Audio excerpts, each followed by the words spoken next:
You think you can just waltz in here and demand it all? The words, laced with a familiar, saccharine venom, echoed in the sterile silence of the lawyer's office. It wasn't shock that seized me, but a dull, predictable ache. This was the rhythm of my life, a slow, agonizing march dictated by her entitled pronouncements. My normal was a carefully constructed facade over a foundation of simmering resentment, a life lived in the shadow of her unwavering belief in her own inherent superiority. The faint scent of lemon polish from the mahogany table did little to mask the sourness that always accompanied her presence. I had learned, over years, to swallow the bile, to offer a placid nod, to let her storms rage around me while I weathered them internally. It was a quiet strength, born of necessity. My mother, bless her heart, had always been the peacemaker, the buffer. She'd spent her life smoothing over my father's temper and my sister's insatiable demands.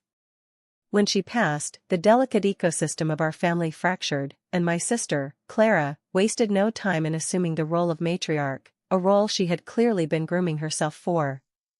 I remembered a few years prior, when my mother was still alive, frail but sharp-witted, Clara had cornered me at Thanksgiving.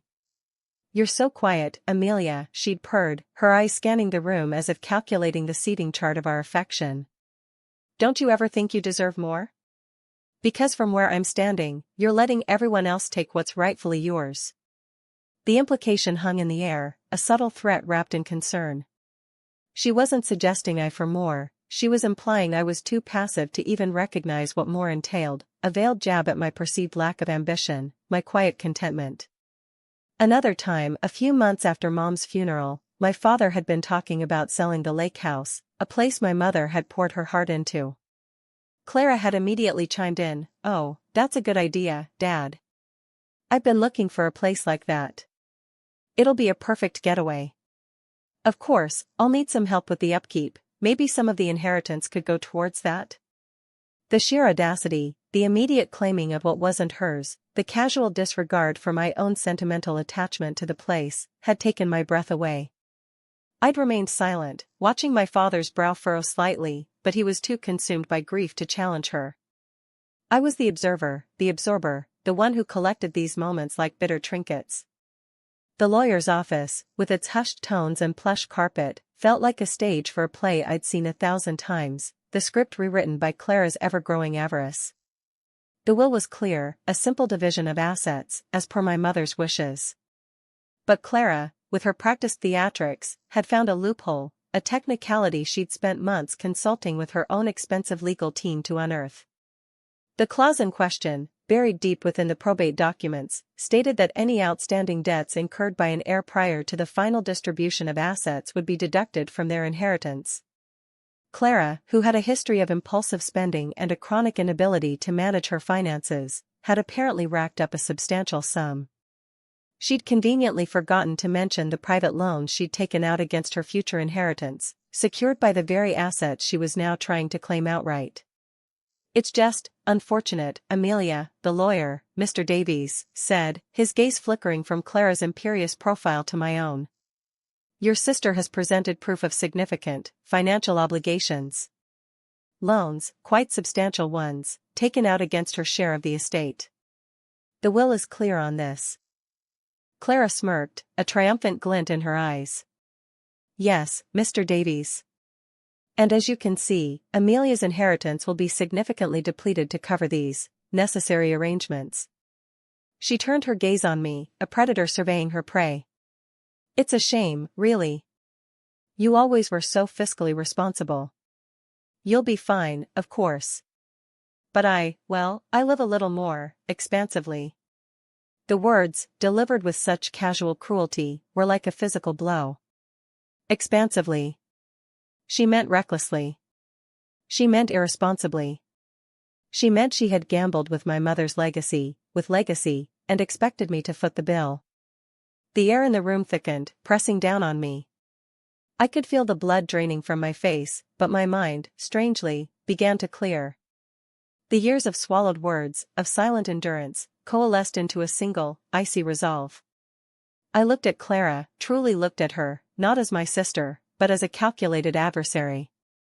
The smugness on her face, the way she'd already started spending my portion of the inheritance in her mind, was a visceral insult. I didn't argue. I didn't raise my voice. I simply reached into my briefcase and pulled out a single, crisp document. It was a copy of the original grant deed for the lakeside cabin, the one my mother had gifted me outright 10 years ago, before Clara's entitlement had reached its current fever pitch. Clara, I said, my voice unnervingly calm, the practiced stillness of a hunter. You mentioned outstanding debts. And Mr. Davies' interpretation of the will, the way it allows for deductions from an heir's share to cover their financial obligations before distribution. She leaned forward, her eyes narrowing, sensing a shift. Yes? And? Well, I continued, my gaze steady, my mother was a very astute woman. She understood that sometimes, people make poor decisions. Especially when they feel entitled to things they haven't earned. I paused, letting the words hang, the subtle jab a precursor to the main strike. She also believed in ensuring that all her loved ones were provided for, in their own way. And she knew that I, unlike some, valued security and independence above all else. I slid the deed across the polished table. Mr. Davies picked it up, his eyebrows raising slightly as he scanned it. Clara, however, remained fixed on me, a flicker of unease crossing her features. This is the deed to the lake cabin, I stated, my voice gaining a quiet authority. My mother gifted it to me, free and clear, 10 years ago. It's entirely separate from the estate. But I let my gaze drift back to the document, then to Clara. It was originally purchased with a substantial joint investment. My mother's funds, and mine. A significant portion of which, I might add, was loaned to her for the initial down payment. A loan that was to be repaid, with interest, from any future sale of her assets, should she ever decide to liquidate. Clara scoffed, but there was a tremor in her voice. That's ridiculous. That cabin has always been part of the family. And it was, I agreed, my tone still even. But my mother, in her wisdom, also understood the concept of collateral. And she was also very meticulous with her paperwork. I tapped the deed. This deed, as you can see, is in my name. And the original investment agreements, the ones detailing the terms of my contribution and the understanding of its eventual repayment, are also safely secured. Mr. Davies cleared his throat, his fingers tracing the lines on the deed. Ms. Amelia is correct, Ms. Clara. This property is not part of the estate. And if there is a separate financial agreement, it falls outside of probate. But Clara sputtered, her voice rising, the carefully constructed veneer of calm shattering. But that means she owes me money for that. Oh, no, Clara, I said, my voice dropping to a near whisper, a chilling intimacy in the shared space. It's the other way around. You see, I've been very patient. I waited.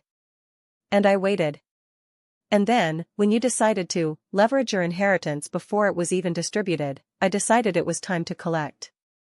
The interest on that initial investment, compounded over 10 years, plus the original principal, it's quite a substantial sum.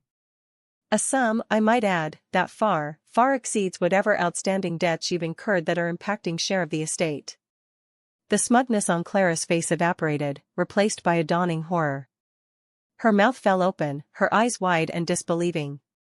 The triumphant glint was gone, replaced by the panicked desperation of a cornered animal. She looked from me to Mr. Davies, then back to me, as if I were speaking a foreign language. This is impossible, she stammered, her voice cracking. You can't just do this. I can, I said, my gaze unwavering. Mr. Davies will be executing the transfer of funds from the estate's accounts directly into my personal accounts this afternoon. It will cover the entirety of the debt owed to me, with a considerable surplus. Your share, after that deduction, will be significantly reduced.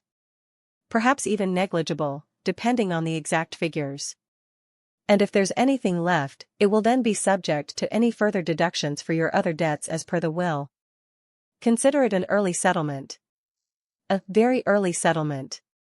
The silence that followed was deafening. Clara sat frozen, her carefully manicured hands clenched into fists on her lap. Mr. Davies, ever the professional, began to make notes, his expression one of quiet contemplation.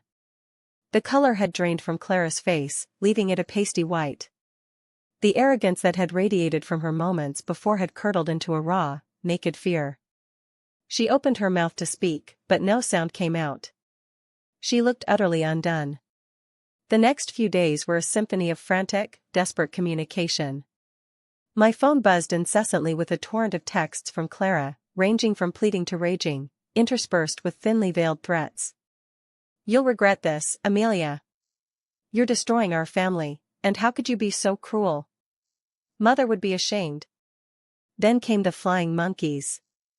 My aunt, my father's sister, who always sided with whomever was currently in possession of the loudest voice. "See," called, her tone laced with a saccharine concern that didn't quite mask her judgment. "Amelia, dear, Clara is in quite a state. This whole situation is so unfortunate. Are you sure you've considered all the ramifications?" My father, bless his weary soul, called too, his voice a defeated sigh.